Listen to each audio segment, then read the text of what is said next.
Hello, everybody, and welcome to another edition of the Brewery Resource Roadshow. My name's Paul Corbett from Charles Fairham, and I'm today joined by one of our favourite suppliers, Axel from Weyermann Malt. Axel, would you like to introduce yourself? Yes, my pleasure.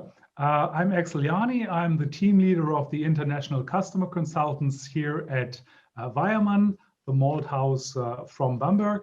And yeah, it's been great talking to you this afternoon. Yeah, good. Thanks, Axel. So really what we're trying to catch up on is sort of the things that you've been doing over the last sort of 12 months, particularly during lockdown. I guess there's been lots of changes to businesses and the way things are going forward. Are there any new developments that you'd like to share with us at Weyermann, in the Weyermann world? Certainly. I mean, yeah, as you say, I mean, it's been a year. Last week on my Facebook, it came up that we were both together at CIBA in Liverpool.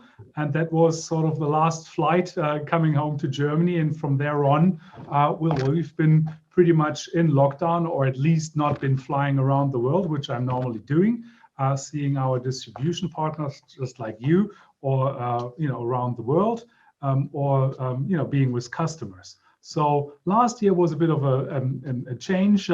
We've been doing much more online discussions, presentations, and being in close contact with customers over the internet rather than being in personal contact. Here at Weyermann, we've nevertheless been very busy. We, as you may know, have 3 malt houses. I'm based in Bamberg, where we produce the caramel and the roasted malts. But we also have another malt house in Haßfurt, where we produce mostly the Bohemian line, where we get the grains from the Czech Republic for the Bohemian line. And we have one in Klingen. And Klingen is in the former east of Germany. And it's been a malt house where we produce the base malts. And that received a really nice revamp throughout last year. And we just pushed the button last week to get the malt house started up again after that extensive renovation. So that was exciting and a good time. Very exciting times. And how long has it been out of action? How long has it taken you to get it running? Well, it was 6 months was the planning, but it took a bit longer with a bit of delays, as with a lot of construction going on. And then we've had some severe weather and some winter time just recently. So, but now we are really having that malt house also on Weyermann red and yellow, and the quality that we expect and that we want to have in our malt houses. Fantastic. And as you quite rightly pointed out earlier, we've been doing a lot more on video, and the traveling has stopped. Hence, we are here on Zoom, going forward on that. And I saw a very good presentation from yourself on YouTube the other day.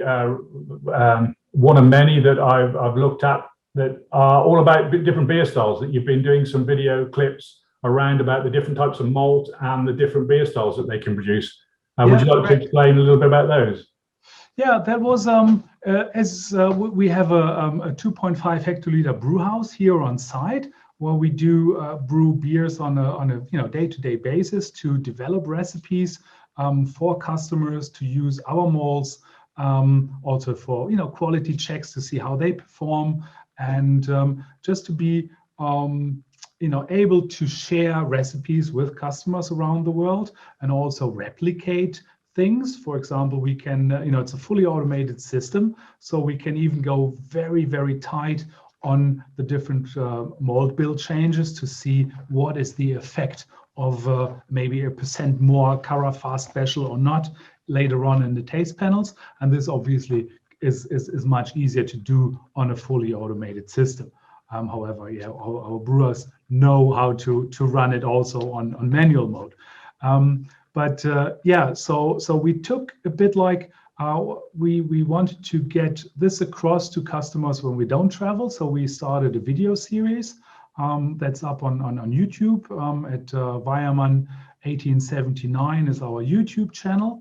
And my colleague Ulrich has been doing these presentations in German. Lirio has been doing these in Spanish, and I had the pleasure of doing them in English.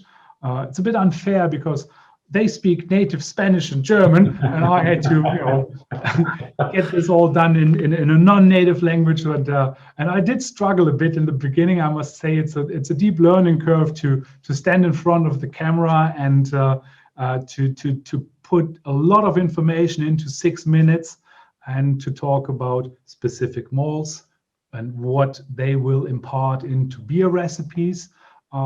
So yeah, check that out on. Well, I can say you did a great job. The videos were fantastic, and it did make me thirsty just watching them, actually. Yeah, I think so. Us too, because the first ones were without the beers, and then later on we thought, this is too much malt only. We need to get the beers in as well. I think we've done 16 so far, and yeah. But it's always a special treat for us as your partners here in the UK to be able to come over to Bamberg and taste the different beers, and particularly the range of beers that you brew in the on-site brewery there. It's fantastic, the range and the way that you can show off the different types of malt. And if anybody is listening that can ever get to Bamberg, I would recommend that they come and see you if they can get in and book an appointment to come and see you, because there's such a lot of history and great beers that you can look and see and learn from. I mean, every time I go over, I learn something. So it's fantastic to take that opportunity. Great. Yeah. In terms of the lockdown and what's been going on, have you had much feedback from customers, what they're up to? What sort of thing have they been asking you? Are they looking at new ideas, new recipes, or how is that working? Yeah, I think, I mean, we are a bit fortunate that Weyermann is importing or exporting, they are exporting their malts throughout the whole world. So if one country has been, struck in lockdown for a period, then others might have opened already. So it was in general, we were busy. But it's from the customer's perspective, I think, when we get to that point where we say, we can't brew at the moment, well, let's make the best of it and go into creativity and look, what will the future bring? Shall we change the recipe?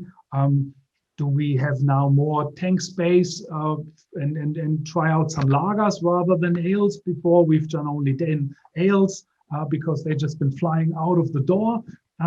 So this is like what we see at the moment is there's a much larger demand for technical information, for technical discussions with us. And this is great for me and my colleague Alirio and the team to be here and to discuss brewing and what malts to use.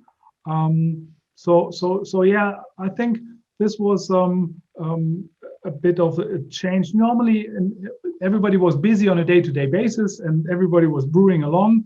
And this immediate need for, or that willingness to try something new has been a bit triggered by these, I wouldn't say idle times, but this forceful pause. Yeah, absolutely. I think we've seen that too over here. People are looking to do, and particularly on the home brewers, a smaller side scale, the home brewing side has increased. But I think a lot of brewers who have got a small bit of kit that they can just go and brew a little bit, do a trial on. They can then see what the ingredients that they use, what changes it makes to their beers, and a lot of experimentation been going on, just so that when we come out the other side, there's some recipes there ready to go.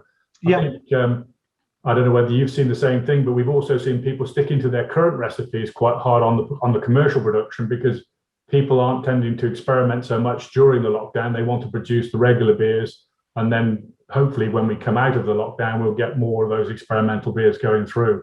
Mm-hmm. Mm-hmm. Yeah.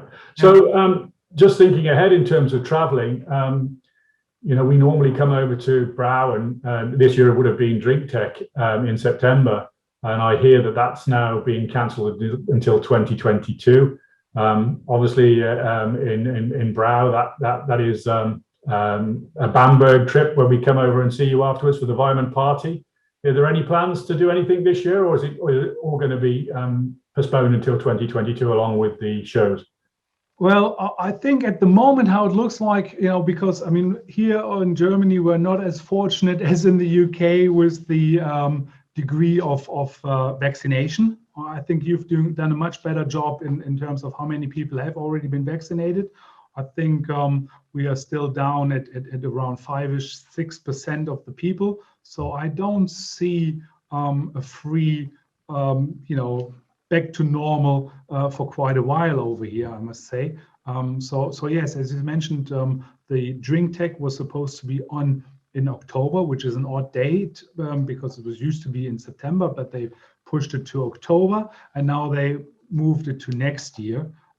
So next September we will be all being together in Munich, and hopefully by then everybody will be vaccinated and ready to enjoy beers in a much closer distance than we do at the moment.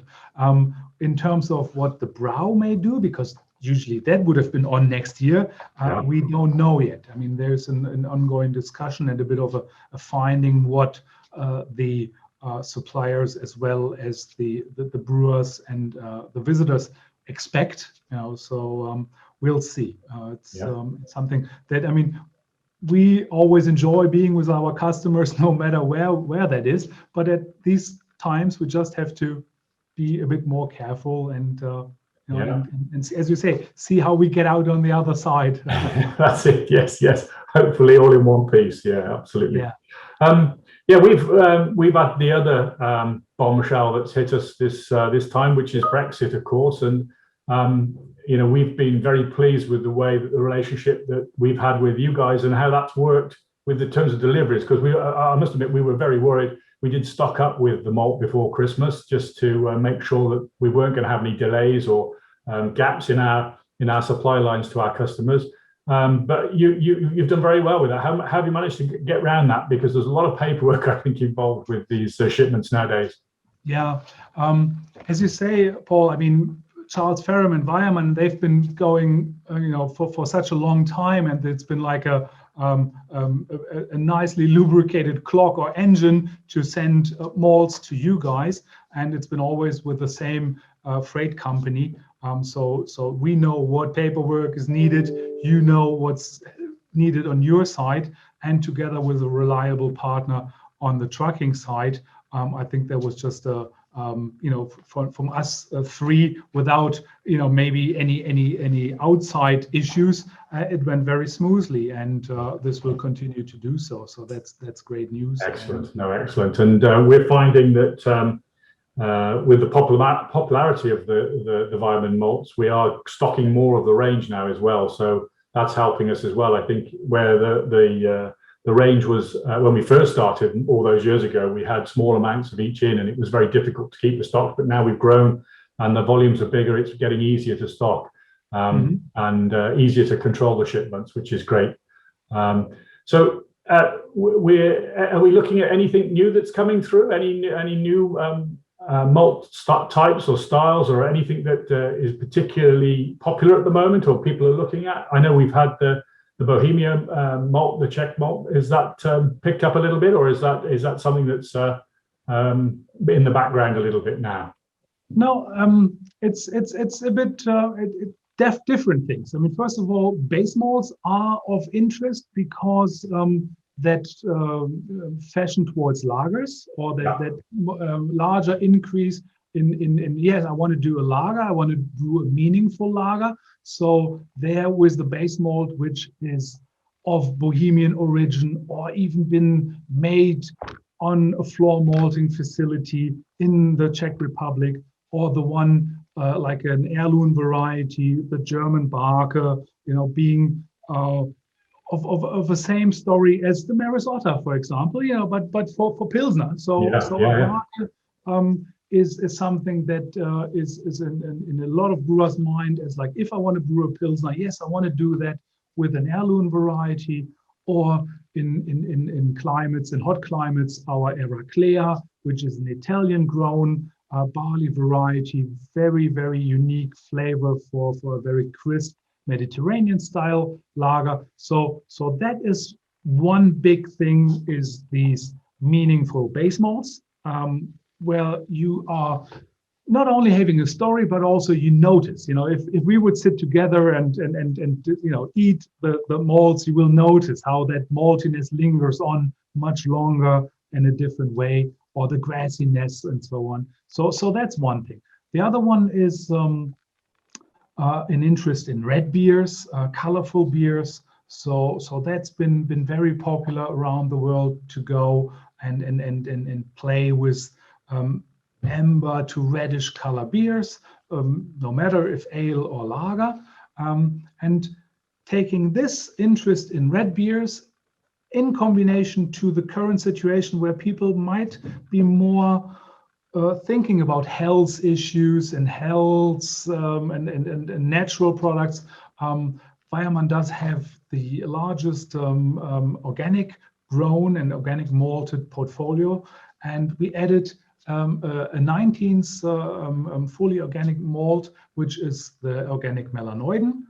So again, to make that red beer and to have this missing link from base organic towards Carafa and organic, but also the caramel portfolio is wider now on the organic side.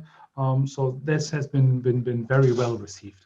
Fantastic, fantastic. And I can't let you go without asking about my favorite thing when I come to Bamberg, and that's the smoked beers. Because we don't have a huge history of smoked beers in the UK, but I know that lots of people have played around or tried to think about what they can do with smokiness. And my favorite video of yours on the YouTube was the one about the smoked beers and talking about the different levels of smoked beers, the different levels of smokiness in the beer, and how you don't really taste the smokiness until you get up to a certain percentage. I thought that was fascinating, and certainly I'm sure some of our customers will be very interested in that.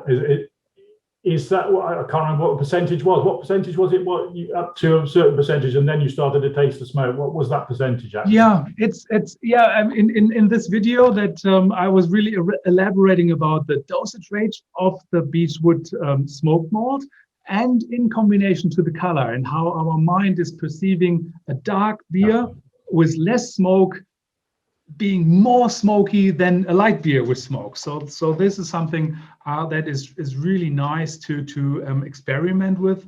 And 10% of smoked malt in your malt bill, I would say not many people will detect the smokiness, but it will already sort of push the aroma level. And it will not, be very scary at all. I've done my my 50th birthday beer as a fest beer, and I did hide the 10% in this copper-colored beer. And out of the 200 people who had the beer, probably only one person said, "Tastes a bit like barbecue," and he's a plumber, so he was not even a brewer. I like that idea, and the rest were like, "Oh yeah, this is really, really nice," because it that smokiness without being noticeable balanced the caramel notes. Yeah, so you didn't have this bold caramel notes, but a very unique, complex flavor. To your question, the threshold really is, at least for us being in Bamberg, 30% of Beechwood barley malt is where you think, yep, that starts to be smoky. But if you're a plumber, maybe 10%. Yes, exactly. I didn't expect him to be such a connoisseur because I didn't say anything that it was in there. Very good, very good. That's very clever. Excellent. Well, it's been fantastic to catch up with you, Axel, and I really appreciate you taking time to join us today. I hope everybody's enjoyed listening to Axel and his tales of the Weyermann world and what's going on. I certainly have been, and I hope you'll join me for the next presentation that we'll have on the roadshow catch-ups. It's been great fun doing these, and I hope you've enjoyed them as much as I did. So thanks again to you, Axel, for joining us today, and I look forward to seeing you again soon, hopefully with a beer and hopefully in a pub together. Exactly. Thanks, okay, Paul, and thanks to your team. All the best. Have a nice weekend. Take care. Bye. Thanks, Axel. Thank you.